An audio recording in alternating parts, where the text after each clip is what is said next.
안녕하세요. 예, 저는 스타 노무법인 신동환 노무사입니다. 노무사란 직업에 대한 부분은 근로자를 대리해서 임금체불이나 부당해고 구제 신청을 하고, 그리고 사업주들한테는 근로자를 채용할 때 근로계약서 작성부터 취업규칙, 규정, 그 다음에 사대보험 관련해서 컨설팅을 해주고, 보다 근로기준법에 맞게, 그리고 법적인 맞게 컨설팅 해주고, 좀 더 나아가서 근로자를 어떻게 효율적으로 관리할 수 있을지, 성과를 어떻게 낼 수 있을지, 그런 부분에 대해서 컨설팅 하는 업무를 하는 그런 직업이라고 할 수 있습니다. 그런 전반적인 내용을 근로자를 채용했을 때 어떻게 급여 지급하고 근로 제공하고 사대보험 관계 부분들, 그리고 근로를 종료했을 때 퇴직금 부분들에 대해서 전반적인 내용을 강의할 예정입니다. 따라서 사람을 채용하는 카페 사장님 여러분이나 편의점 사장님, 음식점 사장님 여러분들, 특히 매출 3억대 정도 되는 근로자 한 4-5명 정도 되는 그런 사장님들께서는 반드시 이 강의를 들으시면은 도움이 될 겁니다. 첫째, 근로기준법에 대해서 강의를 하자면은, 근로관계에서는 근로자가 약자라고 보기 때문에 거기에 대한 반성적 고려로 근로자를 보호하기 위해서 근로기준법을 제정했고, 그 근로기준법에 따라서 실질적 평등을 고려하기 위한 법이 제정됐기 때문에 근로기준법 내용은 전반적으로 사업주한테 의무를 부과하고 강행적인 규정이 많습니다. 따라서 근로관계법은 사업주가 합의에 의해서, 근로자 합의에 의해서 정한 게 아니라 최저 기준인 근로기준법 이상으로 해야 되고, 만약에 거기에 위반됐을 때 전반적으로 형사처벌 조항이 따르기 때문에 사업주는 근로기준법에 대해서 제대로 이해할 필요성이 있습니다.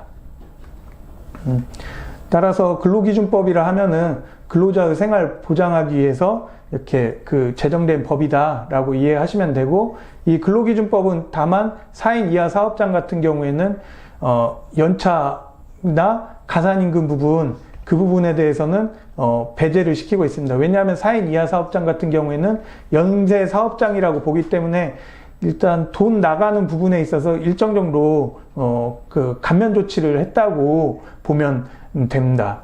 일정 정도 영세 사업장에 의한 정책적 혜택이라고 보시면 이해될 것입니다. 예. 근로자라 하면 직업 종류와 상관없이 임금 받을 목적으로 근로를 제공하는 자를 말합니다. 프리랜서들은 근로자로 안 보기 때문에 퇴직금, 임금, 근로계약서 작성, 그런 부분을 할 필요가 없습니다. 그래서 근로자의 개념이 중요하고, 그리고 근로자에 대응하는 사업주 개념이 중요한데, 사업주는 사업주, 사업경영 담당자, 이런 분들을 말하는데, 이 둘 사이에 임금 목적으로 근로 제공하겠다는 합의, 이것을 근로계약이라고 합니다. 따라서 근로계약인데 임금의 개념이 중요하겠는데, 임금이라고 하면은 근로 대가로 지급하는 임금을 말하고, 명칭 여하는 불문합니다. 임금은 근로자의 생활 안정과 밀접한 관련이 있기 때문에 통화로 전액, 직접, 정기적으로 지급하는 그런 특별한 취급을 받게 됩니다. 평균임금 개념은 이후에 강의 이후 내용에 다 포함이 되어 있으니까 좀 이따 다시 설명해 드리겠습니다.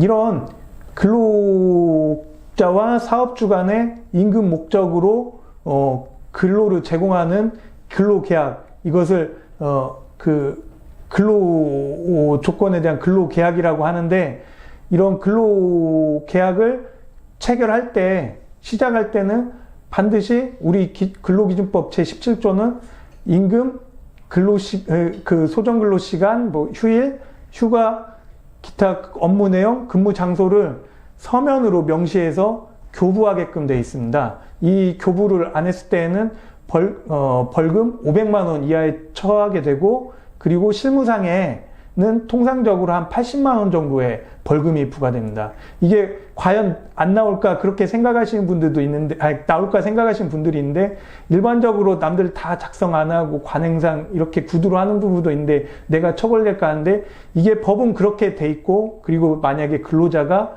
근로계약서 미작성으로 노동부에 신고했다 그러면은 공무원들은 어찌됐건 신청이나 진정이 들어오면 법대로 이렇게 진행하게끔 돼 있습니다. 따라서 근로기준법 17조에 따라서 서면으로 명시하고 교부 안 했다 그러면은, 예를 들어 근로계약서 미작성했다 그러면은 반드시 사실관계를 조사해가지고 특정 지어서 검찰에 이송해가지고 법원으로 넘겨서 법원에서 벌금형, 주로 약식명령이 나오는데 벌금형으로 80만 원이 부과가 됩니다. 이건 저도 실무상 많이 경험해봤고, 그리고 근로자가 취하를 안 한다, 합의를 안 한다. 특히 근로관계가 안 좋게 해결됐을 때 결코 취하받기가 어렵거든요. 막 휴대폰도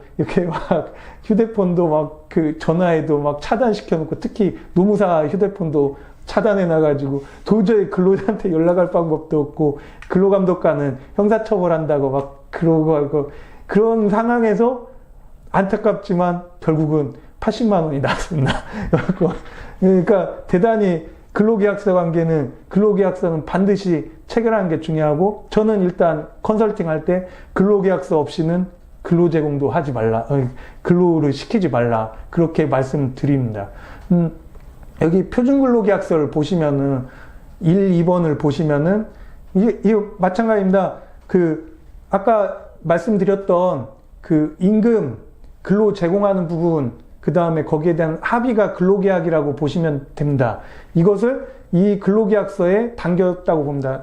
예를 들어서 근로를 제공한다는 것은 근무 장소를 알고 업무 내용이 업무 내용을 제공하고 몇 시간을 제공할 건지, 그리고 어떻게 휴일 휴가를 정해서 제공할 건지, 그리고 근로 제공하다가 휴가는 얼마나 갈 건지, 그런 부분이 표준근로계약서를 보시면은 1, 2, 3, 4, 5번 이것은 근로 제공에 대해서 내가 근로계약일을 언제까지 하고 어떤 업무 내용을 어느 시간만큼 제공해야겠다, 그런 부분을 담겨 놓은 내용입니다. 근로계약서에. 그리고 근로 제공에 대한 부분이고, 6번은 임금입니다. 이런 근로 대가로 임금이 지급되는 게 근로계약이라고 하지 않았습니까? 따라서 이런 근로 제공에 대한 임금 부분이 6번에 해당합니다. 따라서 근로계약이 결코 어려운 거 아닙니다. 아까 그 개념 설명했더니 근로 제공에 대한 임금 목적으로 근로 제공해야 된다. 근로 제공에 대한 부분에 대한 내용에 대한 장소, 업무 내용, 근무 시간, 그거에 대가로 임금을 지급한다는 거에 대한 이 합의라고 했지 않습니까? 갑과 을, 거기에 대해서 서명 합의 내용, 그 내용이 다 계약서에 다 포함된다. 따라서 근로 제공, 6번 임금 지급, 그 다음에 거기에 대한 양 당사자의 합의가 근로계약이다. 그것을 근로계약서에 서면화한 것 뿐이다. 그렇게 이해하시면 쉽게 이해하실 거라고 생각합니다. 이 근로계약서가 왜 중요하냐 하면은, 근로기준법도 물론 있지만은 양 당사자의 분쟁 시 구두는, 그러니까 어떤 분쟁이 생기면은 가장 명확한 건 서면입니다. 공무원 관계도 공무원이 판단할 때도 서면이고, 일반적으로 근로감독관이나 노무사도 마찬가지고, 사건에 들어가면은 누구나 조사할 때 거짓말을 할 수 있다는 의심하에 이렇게 조사하기 때문에 구두는 잘 믿어주지 않습니다. 일반 법원도 마찬가지고. 따라서 일단 서면화된 것이면은 자기 의사에 대한 들어갔고, 유일하게 근로자에 대한 근로 조건에 대한 사인이 들어간 게 근로계약서입니다. 따라서 그것은 근로자가 보고 이해하고 동의한 거다라는 게 서면화돼 있기 때문에, 자기가 서명했기 때문에 그 근로계약서에 따라서 어떤 내용이든 분쟁이 됐을 때 이 계약서를 기준으로 해서 판단해서, 근로시간 이 정도니까 이 임금이니까 최저임금에 위반이 안 됐다. 예를 들어서 퇴직금 부분은 이 퇴직금 부분에 따라서 이렇게 평균임금 산정한 부분이다. 통상임금도 요 임금 부분에 따라서 기초해서 산정된 부분이다. 모든 관계의 원시적인 내용들은 다 근로계약서를 기준으로 하기 때문에 근로계약서를 잘 작성하고 그리고 서면화하고 거기에 따라서 법적으로 주장할 수 있는 부분은 근로계약서에 따라 주장할 수 있기 때문에 주장하기 위해서 이 근로계약서를 작성하는 겁니다. 따라서 근로계약서를 잘 작성하기 위해서 이후의 내용들은 임금이란 무엇이고 근로시간이란 무엇이고 휴일은 뭐고 휴가는 뭐고 그런 부분에 대한 내용들은 궁극적으로는 사업주들은 근로계약서를 잘 작성하기 위해서 공부하는 거다. 그렇게 생각하시면 됩니다. 예. 저는 근로계약서가 가장 중요하다. 왜냐하면 근로계약서는 양 당사자에 대한, 그러니까 사업자 근로자에 대한 법이다.